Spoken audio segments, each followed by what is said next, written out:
जन्म, रोग और मृत्यु जीवन के सत्य है।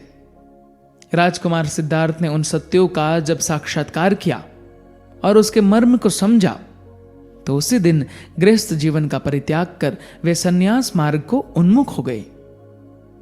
वह दिन आषाढ़ पूर्णिमा का था। मध्य रात्रि बेला थी। भोग विलास के माहौल में उनके निकट ही एक सुंदरी बड़े ही भोंडे तरीके से सोई पड़ी थी। कुरूप सांसारिकता से वितृष्ण उन्होंने तुरंत ही अपने सारथी धन्य को बुलाया और अपने प्रिय घोड़े कंठक को तैयार रखने का आदेश दिया। फिर वे अपने शयन कक्ष में गए जहां यशोधरा नवजात राहुल के साथ सो रही थी। उसी दिन राहुल का जन्म हुआ था। अपनी पत्नी और पुत्र पर एक अंतिम दृष्टि डाल उन्होंने सौते छोड़ कंठक पर सवार वे नगर की ओर निकल पड़े। रोकने के प्रयास में धन्य भी उनके घोड़े की पूंछ से लटक गया।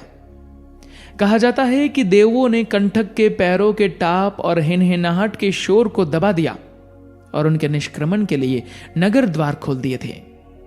कपिलवस्तु नगरी के बाहर आकर वे एक क्षण को रुके और अपने जन्म और निवास स्थान पर एक भरपूर दृष्टि डाल आगे बढ़ गए। रात भर घुड़सवारी करने के बाद अनोगा नदी तक पहुंचे जो कपिलवस्तु से 30 भोजन दूर था।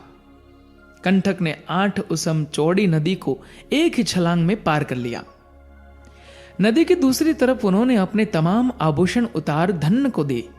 अपने बाल और दाढ़ी अपनी तलवार से काट हवा में उछाल दिए। सक्क, शक्र, इंद्र ने उन्हें आसमान में ही लपक तावंतिस लोक के चुल्लमणि चैत्य में प्रतिस्थापित करा दिया।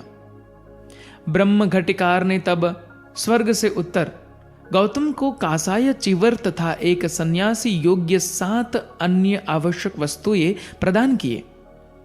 सन्यासी का रूप धारण कर गौतम ने कंठक और धन्य को वापस लौट जाने की आज्ञा दी, किंतु अपने स्वामी के वियोग को सहन नहीं करते हुए कंठक ने वही अपने प्राण त्याग दिए।